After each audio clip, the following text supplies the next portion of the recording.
guys, my name is Dr. Katie Saint, and this video is about how to pick therapy goals.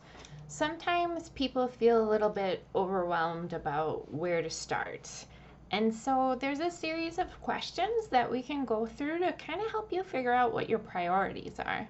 Because realistically, we can't work on everything all at once. So it helps to know what our priorities are. So to start with, let's talk about the ABA term called behavioral cusp. So what that is a behavior or a skill that opens up new opportunities. So an example of this would be learning how to talk. Once you're able to talk, you can communicate your wants and needs, you can connect with people easier. It opens up a ton of opportunities for you. So that would be a behavioral cusp. Another example of that would be learning to use transportation. Once you can get around, whether it's the bus or a car, that really opens up your city, your town, your neighborhood, your state to you. So that's also a behavioral cusp. Some examples of behavior reduction, behavioral cusp would be problem behaviors. So maybe your family can't go to restaurants or family gatherings, parties, things like that because of your child's problem behaviors. So targeting that and reducing the problem behaviors would be a behavioral cusp because that means it opens up new environments to you that you previously couldn't do. So when picking goals, we want to look for behavioral cusps because they're going to have the biggest impact. They're going to have the biggest amount of benefit because sometimes behavior change is really hard. And so we want to pick the behaviors that are going to have the biggest benefit that's going to lead to your happiness, your child's happiness, and just living a more satisfying life. So let's dive into some of these questions. The next one is focusing on stress. So this is a really good place to start with. Where should we look for behaviors to target?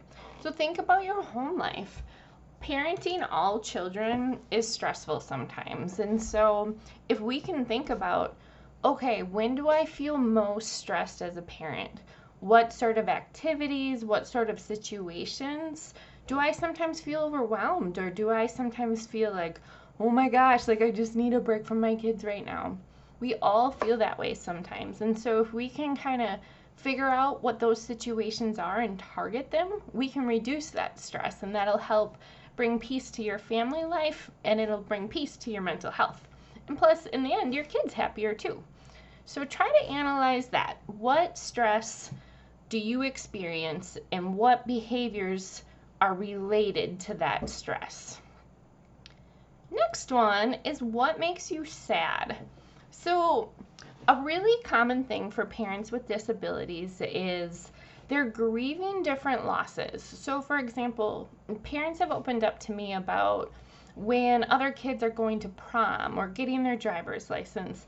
It makes them feel sad because they feel like, I don't know if my kid's ever going to be able to do that. And there's part of them that's grieving. Maybe they think their kid will never get married, or maybe they think their kid will never have friends. So there's these heartbreaking things that sometimes parents experience and feel as a loss.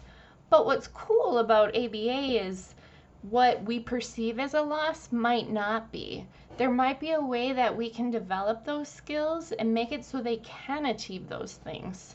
So go ahead and reflect on what you are feeling as a loss. What are some things that make you sad? Is there anything that breaks your heart about your kid?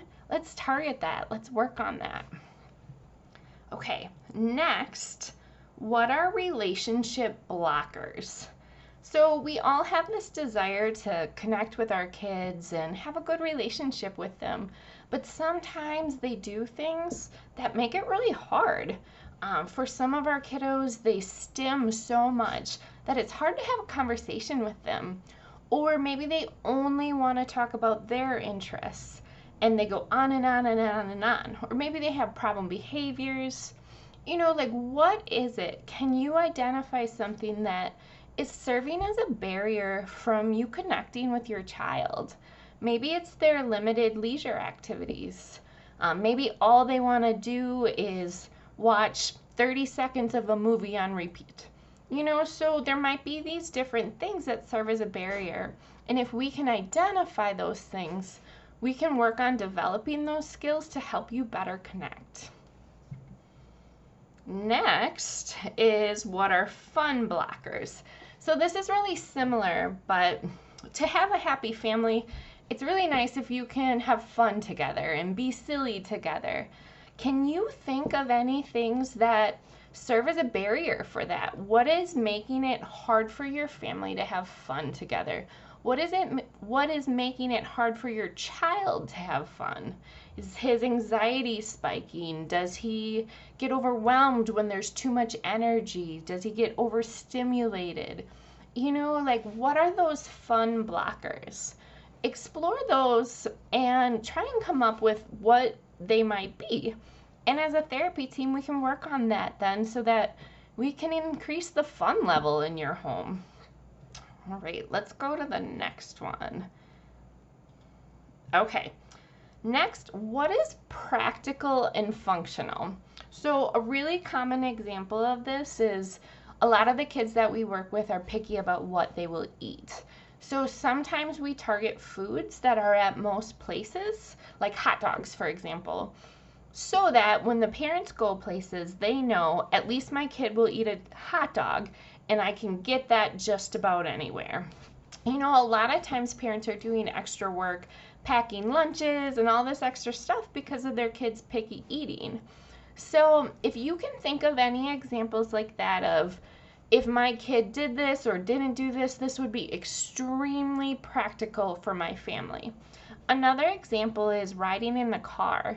Some kids aren't the greatest at being safe while riding in the car. And so that's a really practical thing to target. We need our kiddos to be safe so we can take them to school or take them to grandma's house or whatever it is. So think about if there's any really practical things that we could target that would make your life easier. All right. Next one is analyzing in yourself if working on this is just talk or something you really want to do. So all of us get caught up in yeah, I like that goal, I like that idea, I really want to do that. But then sometimes the application of working on it is way too much. So potty training is an example of that. Potty training is a really intensive thing that requires a lot of parents. And sometimes we say that we're ready to do that, but then when it hits and you're cleaning up accidents and you're having to take your kid to the bathroom all the time, it can be overwhelming. It can be a lot to take on. And so that's why it's okay to give yourself permission to say, you know what, this isn't the right season to target this. For example, starting something right before Christmas vacation maybe isn't the best time. You might be better off waiting till the middle of January. So there's a lot of things like that where we maybe think something's important and it's something we want to work on, but the timing isn't right, and that is okay. So feel free to be honest with yourself and your therapy team about that. Because if we're not in a place to follow through with the plan, it's probably not going to work, and that's just going to add more stress to your life. Okay, so the next question, what are SMART goals? So one thing that is proven to help us reach goals is using the SMART method. So SMART is an acronym for how we define our goals. So the S stands for specific. So we need to make it really clear what we are targeting. Because if we make a goal that says we just want to get better, what does that mean? And when the going gets tough, if we don't have that really specific behavior in mind, being better, being good is too vague, and we're not likely to actually achieve that. So we want to get really clear and really specific about what we are working on. So the next letter is M, and that stands for measurable. So again, good isn't measurable, but if we say we want our kiddo to eat 1 hot dog a week, that is measurable. We'll know if they do that or not. So we want our goals to actually be something that we can measure.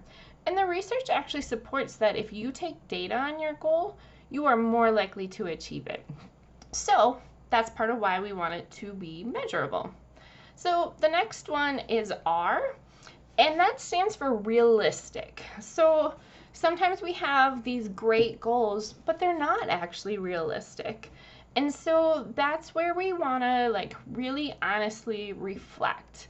Is this goal achievable for my family? Is this goal achievable for my child? And can we do it in a reasonable amount of time? So take some time to honestly reflect on how achievable your goals are. Then the last one is T. So T stands for timely. So we want to put a time frame on the goal because that helps you to achieve it. If you say I am going to lose 10 pounds someday, you're less likely to achieve that versus if you say I am going to lose 10 pounds in 3 months. So when you give yourself a deadline, it makes it so much more likely that you're going to achieve it. So that is SMART goals for you. So guys, reflect on these questions. Give yourself some time to honestly think about what your priorities are. What would have the biggest impact on your family? And from there, talk to your therapy team. Let your therapist know what your primary goals are, what would matter the most to you, and we can partner with you and we can help knock some of these goals out to help you guys be happier and live a more satisfying life. All right, thanks so much for listening.